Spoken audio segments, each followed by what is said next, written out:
नमस्कार शेतकरी बंधूंनो, मी तुमचा शेतकऱ्याचा मित्र विश्वनाथ दादा. आज 27 जुलै. हवामानाचा अंदाज तुम्हाला देत आहे. वातावरणामध्ये काय बदल होईल का, कशा पद्धतीने पावसाचे मुवमेंट राहतील याची आपण तुम्हाला माहिती देण्याचा प्रयत्न ॲग्रो विश्वा मराठी या चॅनलच्या माध्यमातून करत आहे. मित्रांनो, आज या भागात होणार आहे मुसळधार पाऊस. ज्या भागात मुसळधार पाऊस किंवा धोका आहे त्या भागाची माहिती आपण तुम्हाला सविस्तर देत आहे. सावधान राहण्याचा इशारा काही भागासाठी आहे. तर मित्रांनो, आज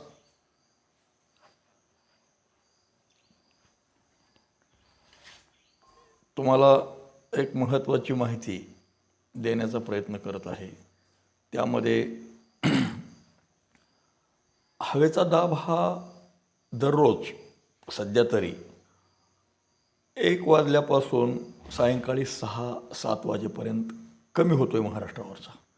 त्यामुळे आकाशामध्ये स्थिरता येते, ढगांची रचना बदलते, पाऊस येण्यासाठी फायदेशीर वातावरण होतं आहे. आणि महत्त्वाचं म्हणजे सकाळची आर्द्रता रात्री थोडी आर्द्रता वाढते, दिवसभर आर्द्रताच नाही. खूप मोठी शोकांतिका आहे मित्रांनो. ह्या वाऱ्यासोबत अजिबातसुद्धा आर्द्रतेचं वहन होत नाही. आणि जो मान्सून आल्यानंतर जी आर्द्रता वाढत असते ती आर्द्रता वाढलेली नाही. यावर्षी तुम्ही विचार करा, मी सांगतो त्या गोष्टीचा. सर्दी, पडसं असे आजारचे पेशंट आहेत का बघा. श्वसनासाठी जी काय हवेत नाकामध्ये बाष्पयुक्त हवा गेल्यानंतर जे आजार होतात ते आजार आहेत का बघा. कुठलेही म्हणजे ह्या सर्व गोष्टी सहज लक्षात येणाऱ्या गोष्टी आहेत. पण ही थोडीफार आर्द्रता तयार होते, रात्रभर तापमान खाली गेलेलं असतं आणि रिमझिम पाऊस वगैरे झालेला असतो म्हणून ती राहते. हे पहा, तुम्हाला मी आर्द्रता दाखवण्याचा प्रयत्न करतो आहे. बघा, इथं मीटर आहे ठेवलेलं खिडकीत, तुम्हाला ते दिसतं आहे का बघा किती आर्द्रता आहे. खूप म्हणजे सध्या बघा 26.1 तापमान आहे. सकाळचे 7:40 झालेले आहेत आणि 31% हवेत आर्द्रता आहे. तर हे तुम्हाला उलटं दिसलं असेल कारण ही सेल्फी रेकॉर्डिंग चालू असल्यामुळं.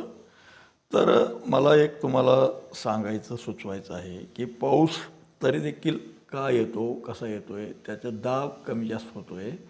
सध्या हवेचा दाब हा सातत्याने बदलत असल्यामुळे ह्या गोष्टी घडतात.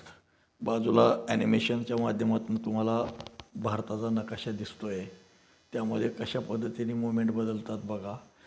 तुम्हाला ते प्रेशरसुद्धा दिसत असतील, प्रेशर पॉईंट आहेत ते लाईनिंग. त्या कशा लाईन ज्यावेळेस हवेचा दाब हा वाढलेला असतो त्यावेळेस आपोआपच आकाशातले ढगसुद्धा गायब होतात.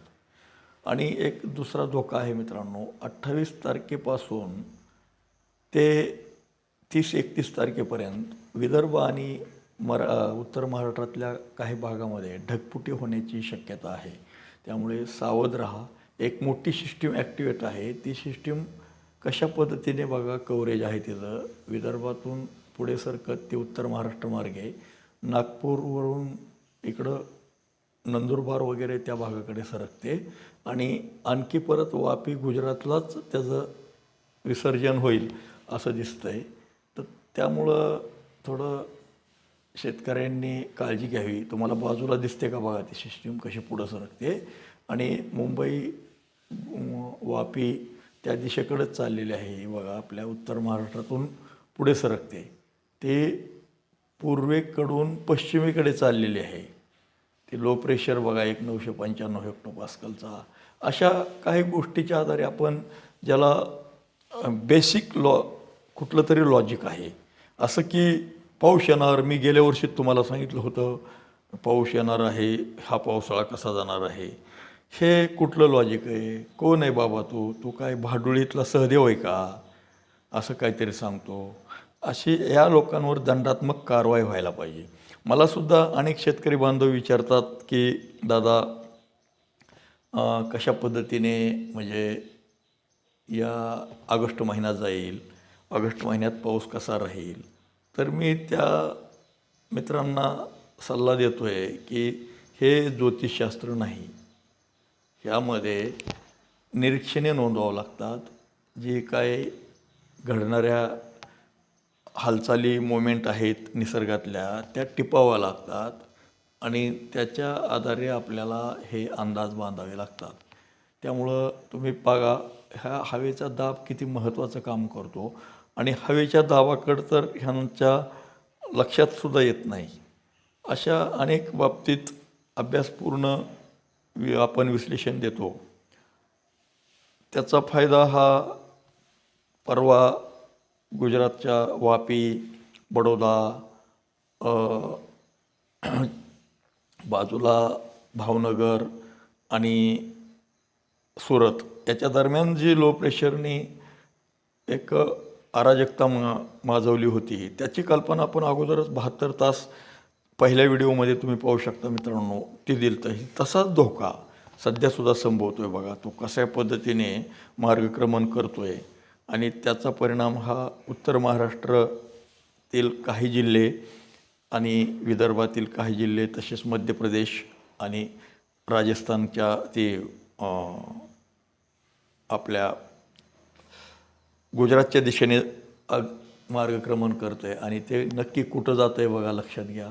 सुरतला आलं आहे. सुरतहूनसुद्धा परत आणखी वरती अहमदाबादच्या दिशेने जातं आहे आणि ते अहमदाबादवरून ते पाकिस्तानच्या बाजूकडे सरकणार आहे असं दिसतं आहे. अहमदाबादच्या परत खालीवर होतं आहे तिथंच.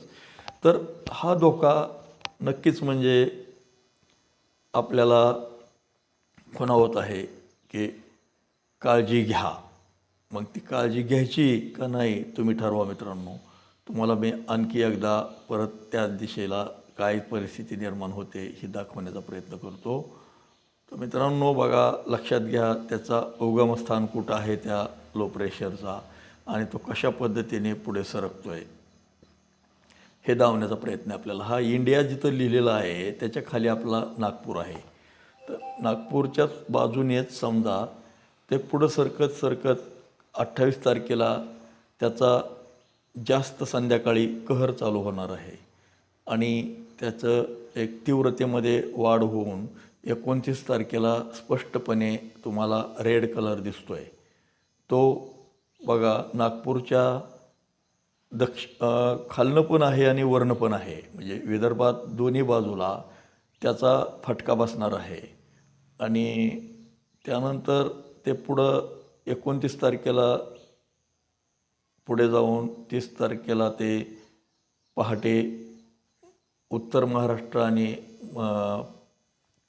विदर्भाच्या सीमेहून पुढे सरकतं आहे आणि उत्तर महाराष्ट्रात जर विचार केला तर ते कोणती गावं आहेत बघा, शेगाव आहे, जळगाव आहे.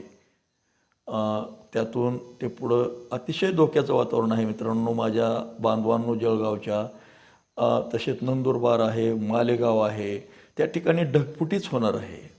तुम्ही काळजी घ्या आणि ह्या संभाव्य धोक्यापासून सावध राहा मित्रांनो, हे मला तुम्हाला सुचवायचं आहे. तर अशा अनेक बाबतीत आपण सातत्याने तुम्हाला सांगण्याचा प्रयत्न करतो. तर पुढं बडोद्याला जातं आहे बघा, गुजरातकडे सरकलेलं आहे. बडोदा, भावनगर आणि अहमदाबाद याच्यामधून ते परत वरती राजस्थानच्या बाजूकडं उरी वगैरे तिकडं गेलेलं आहे. पाकिस्तानमध्ये जाऊन डिझॉल्व होतं आहे. मित्रांनो काळजी घ्या. आजसुद्धा दुपारनंतर बऱ्याच भागात पाऊस होण्याची शक्यता आहे. तुमचा शेतकऱ्याचा मित्र विश्वनाथ दादा आपल्याला विनंती करत आहे की दादाचं ॲग्रो विश्व मराठी ह्या यूट्यूब चॅनलला सबस्क्राईब करा, बेल आयकॉन प्रेस करा, दादाला सपोर्ट करा. धन्यवाद.